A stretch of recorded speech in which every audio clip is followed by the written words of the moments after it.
Vanessa Reed was 20, a soft-spoken university student majoring in literature. She lived with her mother, Karen, and her stepfather, David Brooks, in a modest suburban home. Her father had left when she was just 6, and since then, it had always been her and her mother, until David came along. David was everything her mother had wished for, attentive, polite, and endlessly patient. He brought laughter back into their house, cooking dinner on weekends and helping Vanessa with her essays. Karen often said, "We're lucky to have him," and Vanessa agreed, at least at first. To neighbors, they looked like the perfect family. But inside that warmth, something fragile was shifting, an invisible line slowly blurring. Vanessa didn't notice the way David's compliments lingered too long, or how his eyes softened when she smiled. It was the beginning of something she couldn't yet name, or escape. For a while, life in the Brooks household seemed warm and ordinary. David cooked breakfast every morning, humming quietly as the smell of coffee filled the kitchen. He remembered how Vanessa liked her toast slightly burnt and her tea with extra honey. When Karen came home late from work, she would often smile at the sight of them laughing together over dinner. "You two are like best friends," she'd say, kissing David on the cheek. Vanessa would smile, feeling grateful, but also strangely uneasy. David was always there. He helped her with essays, reminded her of deadlines, even brought her small gifts, a notebook, a book of poetry, a necklace for good luck. It all felt harmless, until the small things started to feel heavy. Sometimes, when Karen wasn't home, Vanessa would catch David's gaze lingering too long. He'd look away quickly, pretending nothing had happened. One rainy afternoon, after Vanessa failed a major exam, she returned home in tears. Karen was still at the office. David found her sitting in the kitchen, trembling. He told her softly, "You're brilliant, Vanessa. You just had a bad day. Don't let one failure define you." Then he hugged her, warm, comforting, and too long. Her breath caught, but she didn't move. She wanted to believe it meant nothing.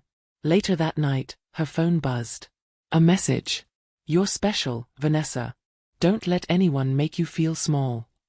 It was from David. She stared at the screen, heart pounding. She knew she should delete it, pretend it never happened. But she didn't. Instead, she kept reading it again and again, until the words no longer felt wrong, just confusingly kind. Weeks slipped by, and the lines between fatherly affection and something darker began to blur. The messages came more often now. At first, they were harmless. "Did you eat dinner?" Or "How was your day?" Then they changed. "You looked beautiful today. I can't stop thinking about you." Each time Vanessa read those words, her stomach twisted. She knew it was wrong. Every part of her knew.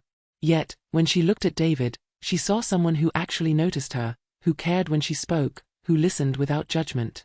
Her mother, Karen, was too busy and too tired. The house that once felt full of laughter now echoed with silence. And in that silence, David's voice became the only one she could hear. He began saying things that made her heart race and her conscience ache. "Your mother doesn't understand you like I do. She's too caught up in work to see how special you are." It was manipulation disguised as affection, and Vanessa, young and lonely, didn't see the trap closing in. One evening, Karen worked late again. David and Vanessa had dinner alone. He opened a bottle of wine, saying, "You're old enough now, one glass won't hurt." They laughed awkwardly, their conversation drifting between jokes and silence. Then, as she reached for her glass, David took her hand. His voice dropped low. "You make this house feel alive again." Vanessa froze.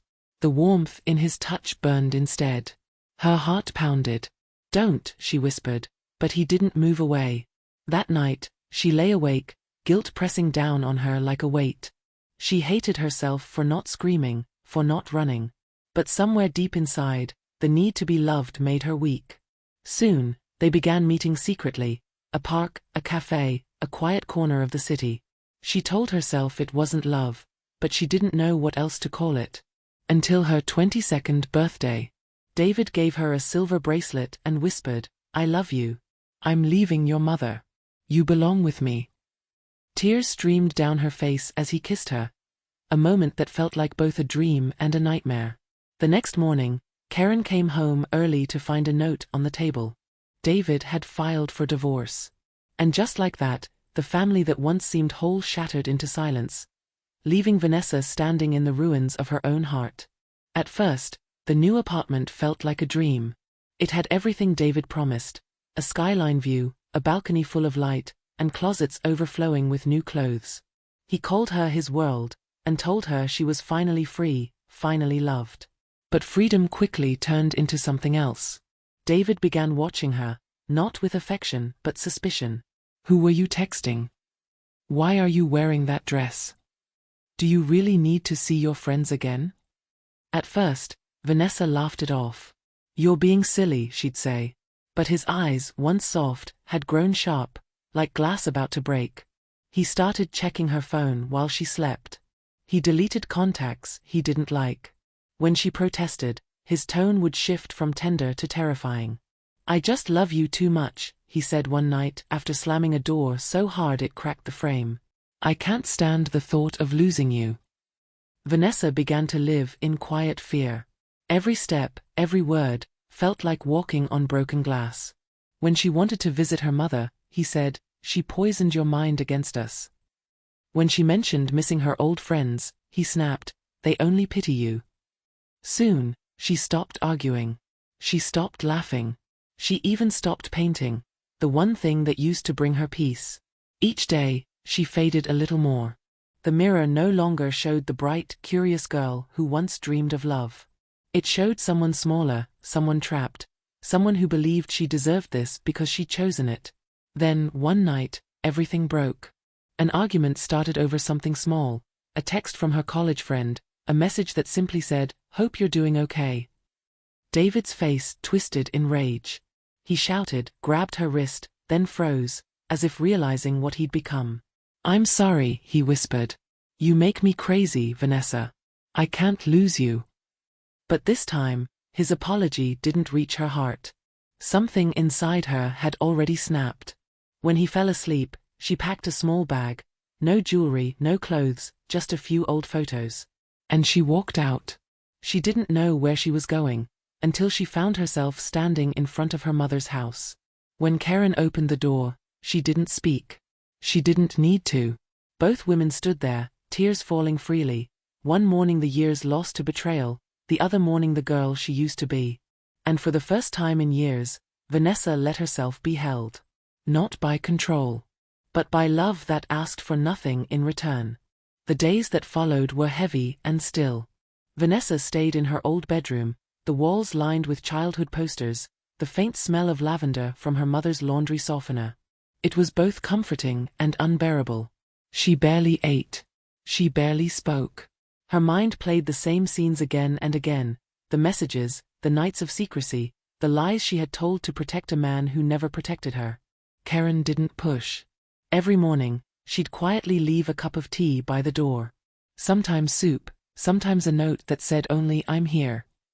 One afternoon, Karen finally sat beside her. Her voice was calm, but her eyes were tired. You're not the only one he fooled, you know, she said softly. I believed in him, too. I thought he loved us both. I was blind, Vanessa, just like you. For the first time in months, Vanessa looked up. Her mother's confession didn't sound like blame, it sounded like understanding. And that changed everything. The shame that had clung to Vanessa's heart began to loosen. She realized forgiveness wasn't about excusing the past, it was about freeing herself from it. She started therapy. She enrolled in night classes again. And on quiet evenings, she began to write, not about love but about learning. About survival. Her stories were messy, imperfect, honest, but they were hers. And as the words filled the pages, she started to feel something she hadn't felt in a long time. Not happiness. Not yet. But hope, fragile, trembling, and real. Time became both her teacher and her medicine. Months passed, each one softer than the last. Vanessa began working at a small community center near her mother's office, teaching art to children from low-income families.